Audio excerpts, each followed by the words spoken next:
Hello tout le monde! Pour une deuxième semaine consécutive, on se retrouve avec un podcast. On retrouve encore une fois Eléa et Luna, mais cette fois c'est autour d'une discussion sur l'école à la maison. C'est un sujet que j'adore et je trouvais ça très intéressant d'en parler directement avec des enfants directement concernés.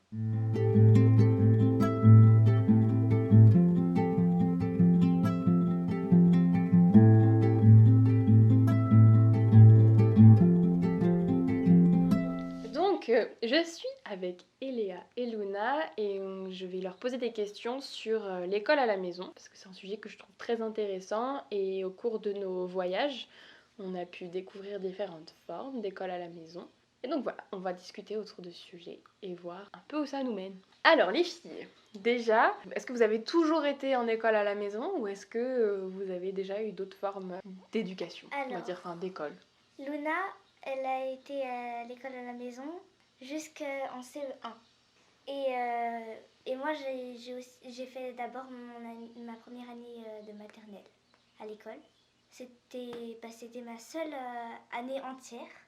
Parce que après, à partir du CE2 pour moi et du CE1 pour Luna, on était à l'école, mais qu'une sorte de demi-année parce qu'on voyageait beaucoup. Oui, donc vous faisiez 6 mois à peu près, on va dire, enfin la moitié de l'année à l'école et la moitié de l'année en école à la maison en voyageant, c'est ça? Ouais, on partait souvent vers l'automne et vers l'hiver. Et oui, vous êtes souvent allé à La Réunion, c'est ça que tu disais, Luna? Oui, on y est déjà allé 2 fois. Comment ça se passe quand vous êtes en voyage pour l'école à la maison? Quand on était à La Réunion, on avait nos cahiers. Et puis maman, elle nous faisait des exercices. Il y avait la phrase en anglais. Donc c'était une phrase qu'elle nous dit en français et que nous, on doit traduire en anglais à partir des mots qu'on sait déjà. Il y avait une dictée et après des exercices. Il y avait aussi du calcul mental. Oui, donc votre maman, elle est enseignante, c'est ça? Oui. Et donc elle peut faire tous les niveaux ou comment ça se passe? En fait, elle est professeure de maternelle, mais elle nous fait l'école à nous. En fait, elle s'ajuste au programme à chaque fois et elle vous fait des exercices. Et j'avais cru voir, elle vous fait des exercices par semaine, c'est ça? Et c'est vous après qui vous organisez? Ah oui, ça c'est maintenant. Elle nous Oui. fait un plan de travail de la semaine. D'accord. Et après, nous, on fait ce qu'on veut chaque jour. Par exemple, si on décide de tout, d'en faire un maximum un jour pour être libre les autres jours, ou alors de pas en faire beaucoup, mais tous les jours. Enfin, en fait, comme on veut. La première année qu'on était à La Réunion, on avait fait un blog et on l'envoyait à la classe où on était pendant le reste de l'année. Et puis sinon, c'était maman qui nous faisait faire l'école. Et puis pour la deuxième année à La Réunion, c'est la maîtresse, elle envoyait Les exercices qu'elle faisait apprendre, le programme. oui, ce qu'elle faisait apprendre aux élèves, puis nous on le faisait. Puisque dans la classe on fait pas beaucoup d'anglais, et maman elle nous faisait faire un peu d'anglais. Sauf que si on était resté à l'école, la maîtresse elle parle souvent en anglais aux élèves. Mais quand on est à distance, elle nous envoie juste le programme. Donc il n'y a pas les phrases en anglais. Donc vous avez fait toutes les deux vos premières années dans une classe, mais à ce que j'ai compris, c'est plusieurs niveaux de mélangés. Enfin, c'était comment? La première école, c'était une classe unique. Mais il n'y avait pas les maternelles. D'accord. Il y avait les primaires, c'est ça? Ouais, voilà, les primaires. On était répartis en 2 groupes. Les CP et CE1 d'un côté et les CE2, CM1, CM2 de l'autre. En fait, on était dos à dos avec 2 tableaux et on avait le même maître. Donc dans la même pièce? Oui, voilà. Des fois vous mélangiez ou c'était vraiment toujours les CP, CE1? Des fois on se mélangeait pour faire des activités. Ouais. Mais pour la deuxième école qu'on a faite, il y avait 3 classes. Les maternelles, CP, CE1, CE2 et puis les CM. Sauf que pour la deuxième année dans cette école, parce que la première elle avait fermé, et dans la deuxième année pour cette école, les CE2, ils faisaient dans la classe de la directrice et dans la classe de la maîtresse des CM. Et puis avec le Covid, ils sont restés dans la classe des CM. Est-ce que vous avez déjà été dans une école où vous étiez par exemple qu'avec des CE1, qu'avec des CE2, qu'avec des CM1, qu'avec des CM2? Si. Dans la classe unique, moi j'étais en CE1, puis j'étais qu'avec les CP, mais il y avait les autres de l'autre côté. Ouais, donc vous étiez quand même un peu par niveau et vos exercices étaient quand même dirigés comme selon votre programme quand même, c'est ça? Oui, mais si on a déjà été dans une classe où il n'y avait que d'un niveau, et quand j'étais en maternelle, j'étais dans une école de maternelle. Je ne sais plus s'il y avait les primaires avec, mais en tout cas, il y avait que les petites sections de ma classe. D'accord, ok.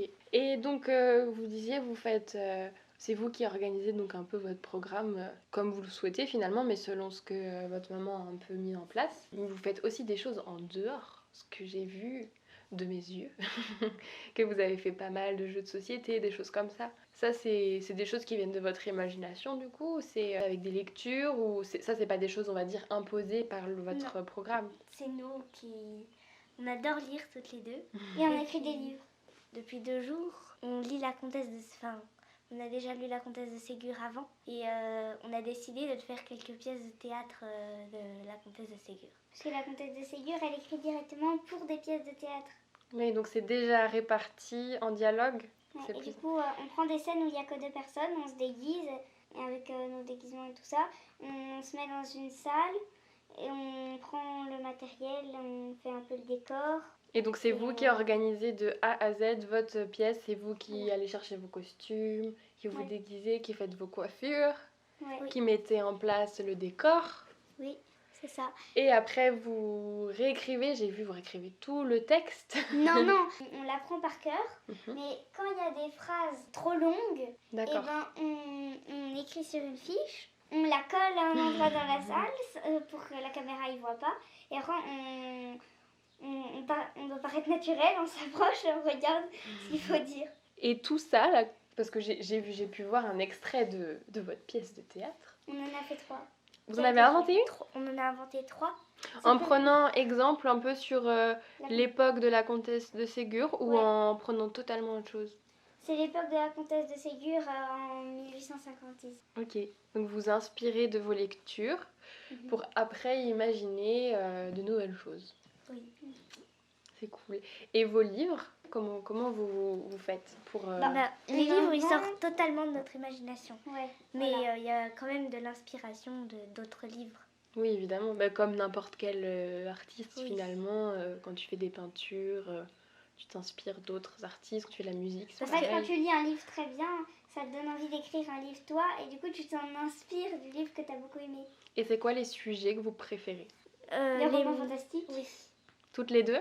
Oui. Et puis on était allés en Norvège parce que maman maintenant elle est rédactrice web et elle avait fait le blog de quelqu'un qui fait du chien de traîneau. Du coup pour payer, en fait il nous avait invités en Norvège à faire du chien de traîneau, il nous logeait et tout.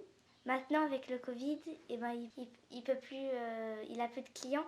Sauf qu'il n'a pas les aides et ses chiens, ils mangent toujours, il faut payer la nourriture pour les chiens. Du coup, on écrit des livres pour lui donner de l'argent. Et comment on peut voir vos livres alors ? Pour l'instant, fini. Donc pour l'instant, ils sont toujours en écriture, c'est ça ? Vous continuez de les écrire petit à petit ? Oui. Et donc le but, ce sera de les publier ? Ouais, et après, on les vend et on donne l'argent pour les chiens. Et vous pensez les vendre où, comme ça, aux gens que vous connaissez ou sur des plateformes Je sais pas. Maman, je pense que c'est elle qui va s'en occuper. Mais je sais pas comment ça va se passer. En fait, on est allé chez notre grand-mère elle est à la retraite, mais elle chante quand même des animations avec Hervé, son mari, et il est magicien. Et du coup, ils font des animations pour les enfants, pour les adultes aussi. Oui, surtout pour les enfants. Ils font des spectacles, quoi. Voilà, oui, magie chanson. Et puis, on était allé chez elle, et du coup, elle fait des CD pour ses chansons. Et du coup, on a écrit une histoire. On l'a enregistré avec son logiciel et après on a gravé le CD. On a fait la surprise aux parents. Et en fait on avait mis des musiques de fond. Du coup je les ai entendues moi les 2 histoires et c'était vraiment très impressionnant. La façon dont vous le dictez, j'imagine qu'elle vous a aidé un peu mais ça se voit que vous êtes vraiment dedans parce que c'est votre histoire. Donc vous savez là où il faut mettre de l'intrigue. Vous avez bien manié votre voix et les histoires sont très riches. Il y a vraiment une intrigue, il y a une histoire, il y a vraiment des choses très intéressantes. Mais il fallait pas la faire trop longue sinon c'est un peu ennuyeux sinon. Non mais elles sont vraiment très bien vos deux histoires. Vous pouvez peut-être un petit peu les résumer chacune la vôtre. Moi aussi je l'ai écrite et je l'ai illustrée parce que j'aime beaucoup le dessin. Et puis elle l'a mis sur un logiciel où il y a des gens qui mettent leurs livres. Ça s'appelle Wattpad. Ok. Et puis, on l'a imprimé aussi, mon livre. Oui. Mais sur des feuilles de papier, c'est pas un vrai... Bah oui, mais c'est déjà un Du coup, début. ça fait une nouvelle parce que c'est tout petit. Résumez peut-être un petit peu chacune votre histoire. Bah, en fait, moi, c'est l'histoire d'une petite fille qui s'appelle Zaliani et qui vit dans un pays enchanté. Un jour, elle va se promener dans la forêt, elle se perd en chemin. Elle rencontre une chatte qui lui demande d'aller chercher pour elle un collier qu'une sorcière lui a volé. Donc elle va chercher le collier et en fait après la chatte elle l'aide à retrouver son chemin. Ok, donc toi c'est un monde un petit peu inspiré du fantastique. Ouais. Et puis avec un chat évidemment. Et toi Léa? Moi, ça s'appelle Indali et le secret du temple aux émeraudes. Ça se passe en Inde. Donc cette petite fille, elle a perdu ses parents très jeune.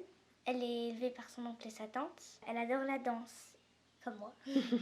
Et puis du coup, puisque ses tuteurs ils ont horreur de la musique, et ben elle va danser dans un lieu secret. Et c'est le temple aux émeraudes. Mais c'est un lieu un petit peu magique. D'accord. Et du coup, elle découvre un grand secret. Et puis il faut lire l'histoire pour le savoir. Ouais. On peut pas tout dire non plus. Moi, Ok. mon histoire, j'ai oublié de dire le titre, ça s'appelle Zaliani et l'oiseau de feu. Vos histoires en général sont inspirées donc beaucoup de fantaisie, de fiction, parce que c'est ce que vous aimez bien, le fantastique. Et il y a aussi beaucoup de voyages au final, parce que vous avez beaucoup voyagé. Et ça en partie grâce à l'école à la maison. Comme vous l'aviez dit, vous avez été à La Réunion. Là-bas, vous avez pu continuer l'école parce que finalement, vous aviez le programme à la maison et que vous pouviez continuer à apprendre tout en continuant de voyager et à rencontrer des gens. Où est-ce que vous êtes allé, à part La Réunion? On est allé à Maurice, à Cuba, en Corse, au Portugal, au Grand Canary, en Espagne. en Italie.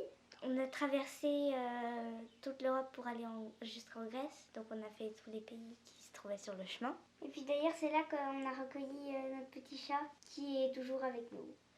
Et qui Et- dort dans mon lit actuellement. Coucou Chaussette. Tout ça, à chaque fois, vous le faites toujours en camping-car? Ou- Non, parce que par exemple, pour la Réunion, il faut prendre l'avion.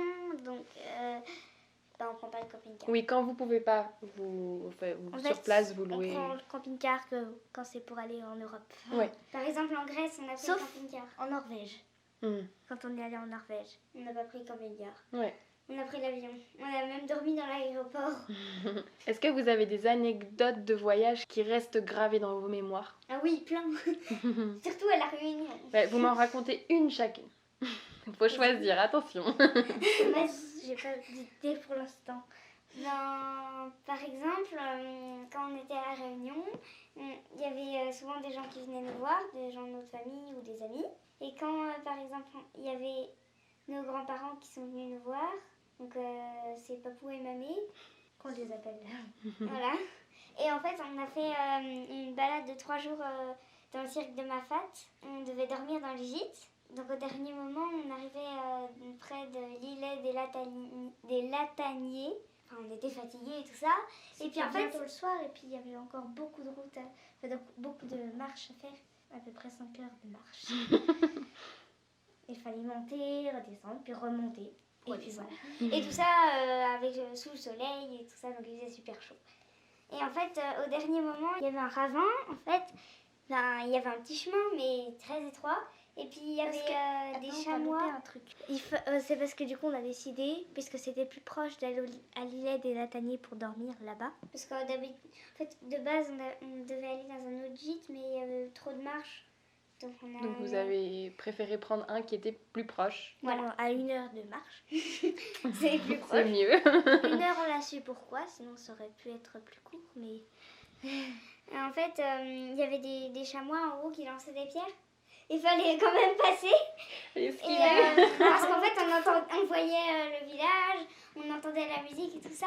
Et si on préférait passer par un chemin plus sécurisé, fallait faire le grand tour. Et du coup, ça faisait 5 heures de plus. Et puis, tout ça. Donc, on l'a finalement fait. Et il y a des chamois qui ont lancé des pierres avant et après nous à l'endroit où on est passé. Donc, c'était juste. Et en plus, il y avait le vide à côté. Donc, ça faisait peur, mais on est quand même. Mais vous avez réussi, vous avez survécu. Ouais, et puis à l'île des Lataniers, c'était trop bien parce qu'il y avait plein d'arbres à litchi. C'est des fruits. On sait ce que c'est les litchis, on en mange tout le Voilà. temps à Noël. Sauf qu'ils sont tout petits, c'est que l'on mange à Noël. Ouais, ils étaient super Nous, à gros. Noël, à la En fait, Réunion, on a mangé des énormes. Ouais. Ils mangeaient aussi des fruits de la passion, des mangues et tout ça. Du coup, des litchis, quand on était à l'île de la Tanie, on en mangeait tout le temps parce qu'il y avait plein d'arbres à litchis au-dessus de nos têtes. C'était Donc trop là, bien. ça a été la récompense de la dure randonnée. Oh, voilà. C'était les litchis. Et toi, Eléa, alors est-ce que tu en as trouvé une à raconter? Une belle anecdote de voyage. Quand on était petite, quand on est allé au Grand Canaria, on faisait des vidéos qu'on avait nommées Coucou tout le monde. Au début de la vidéo, on disait Coucou tout le monde, on expliquait où on était, et puis après, on faisait un peu n'importe quoi. Et vous Ça envoyez à votre famille Oui. après? On donnait des nouvelles et tout ça. Trop bien. Ah, il y a une chose aussi qu'on n'a pas dit. Qu'est-ce qu'il fait votre papa? Il est parapentiste. C'est pour ça qu'on va souvent à La Réunion. Il fait la saison à La Réunion. Lui, il travaille en France l'été, et puis en hiver, à La Réunion. L'été aussi, du coup. Puis nous, on est contents parce que on peut aller nager avec les poissons dans l'eau. Puis en plus, l'eau, elle est super chaude. J'ai l'impression que Luna, t'as un gros coup de cœur pour la Réunion. Ouais, c'était trop bien. Et puis à Maurice aussi, on a nagé avec des dauphins. Ah oui, bah, je vais raconter ça. Ouais, Eh vas-y. ben, donc, on voulait aller nager avec les dauphins. Il y avait un monsieur qui avait un bateau, donc on est allé avec lui. Il nous a prêté des palmes et des masques tuba. Et puis après, donc on est sorti du lagon parce qu'à Maurice, il est très grand. Il y a même des îles dans le lagon. On est arrivé, donc il y avait déjà beaucoup de bateaux près des pauvres dauphins qui étaient encerclés par les bateaux. Donc du coup, on s'est mis à l'eau. Et puis en fait, il y en avait tout autour de nous. En dessous, sur tous les côtés. Mais puisque les dauphins, donc c'était des dauphins long bec, donc ça va vite. Ils font des jolis sauts. On en avait même vu un qui a fait une vrille, puis un plongeon qui est retourné dans l'eau. Waouh, vous avez fait le gros spectacle. Ouais, voilà. Et puis donc quand ils partaient, nous on filait avec le bateau, on filait à toute vitesse. Et puis donc ça sautait sur les vagues. Et puis après, on se remettait à l'eau très vite parce que le monsieur il nous pressait. Et en fait, tous les dauphins nous arrivaient dessus quand... Ça faisait pas peur un peu quand même? Non, mais ça surprenait parce que tu regardes autour de toi, puis d'un seul coup, il y a tous les dauphins qui arrivent sur toi. Et puis à un moment, ils ont joué avec le bateau, ils allaient en dessous, ils sautaient. Ils jouaient avec les vagues du bateau aussi Oui, en fait, quand il... le bateau, il avançait, puis les dauphins, ils étaient tout autour et ils nous accompagnaient. Et en plus, C'était papa, il a pu magnifique. faire des vidéos parce qu'il avait une caméra qui va sous l'eau.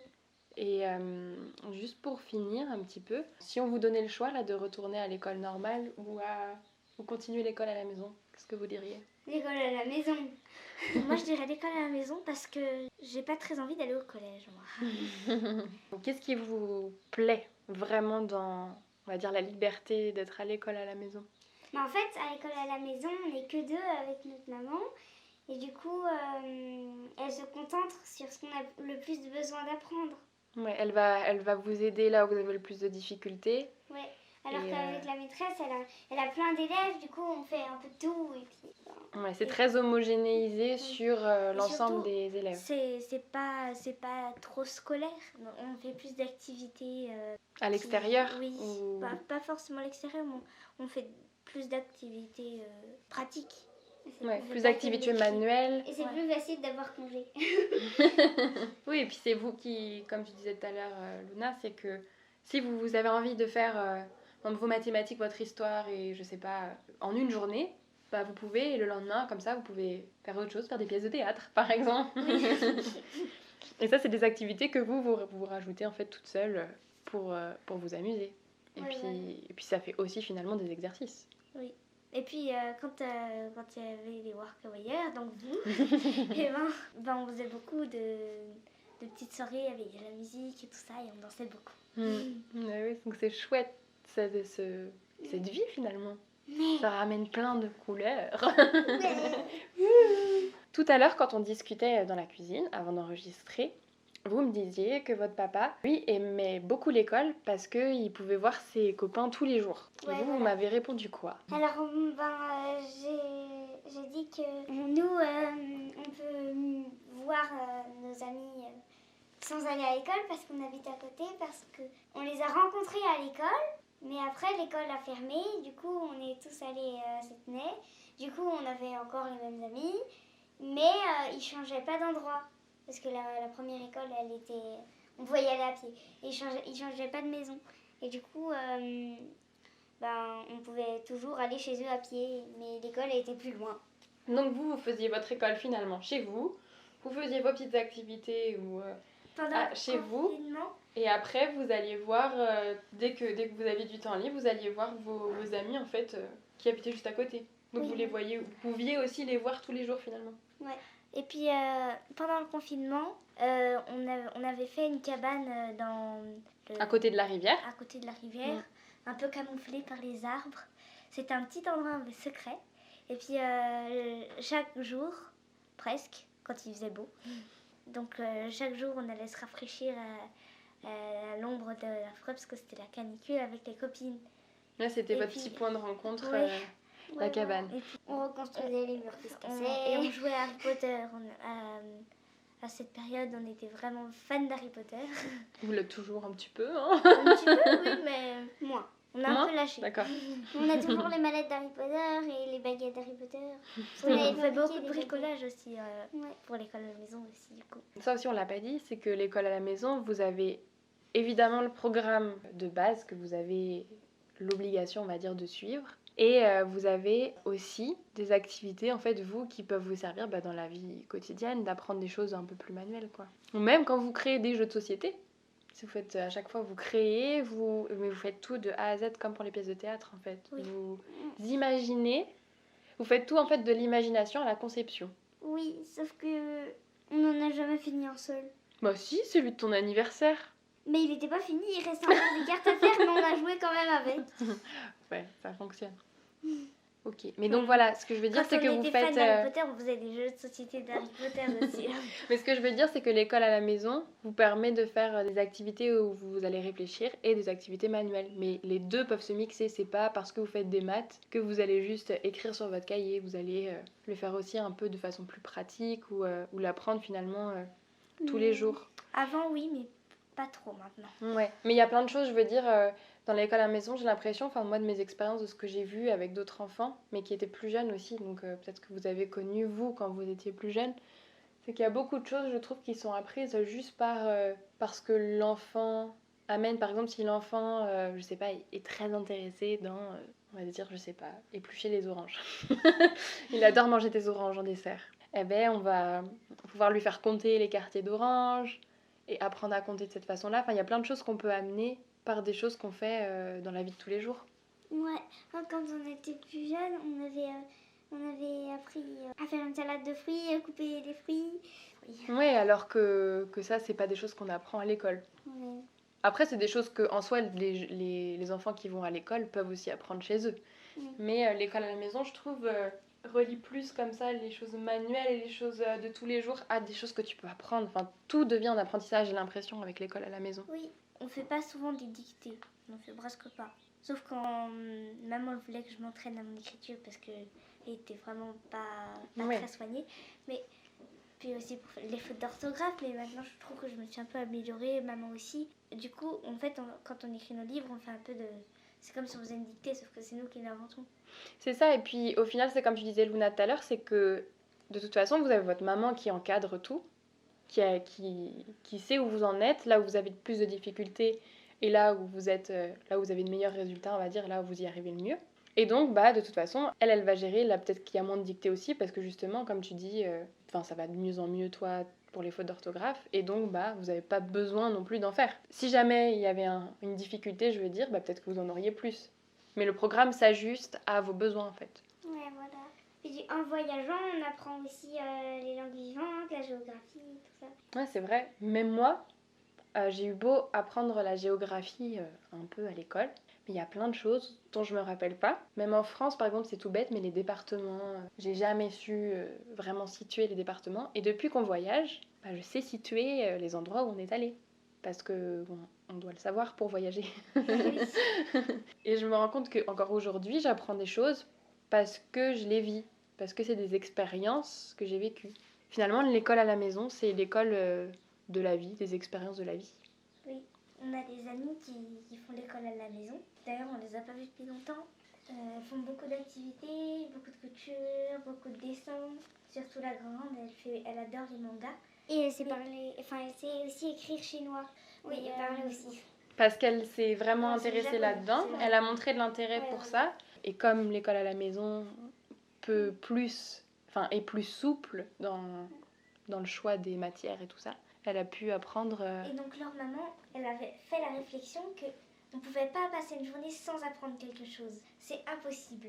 Quoi que tu fasses, tu apprends forcément quelque chose. Mm. Par exemple, sinon, il faudrait regarder un dessin animé que tu connais déjà par cœur, en boucle, toute la journée. N'empêche que tu auras appris les paroles par cœur aussi. Oui, si tu le connais déjà par cœur, tu le prends encore appris. Oui, et puis, par exemple, si tu fais que dormir, bah pareil, des fois on apprend dans nos rêves aussi, mais c'est impossible. Je trouve que c'est une très belle morale pour finir cette discussion, de dire que chaque jour on apprend quelque chose, peu importe notre journée finalement, à n'importe quel âge aussi, parce que même nous on apprend encore évidemment tous les jours. On vous a rencontrés. Merci Vous les avez filles. appris à nous connaître. C'est ça, et vous à nous connaître, et à connaître Nello Et chaussettes. et Chaussettes. Hello et Chaussettes, ils ont appris à se connaître parce que maintenant ils s'aiment plus. Ouais, ils s'aiment de plus en plus. Moi je croise les doigts, un jour ils vont dormir ensemble. Un petit chat et un petit chien. Merci les filles. De rien. Et puis merci à toi.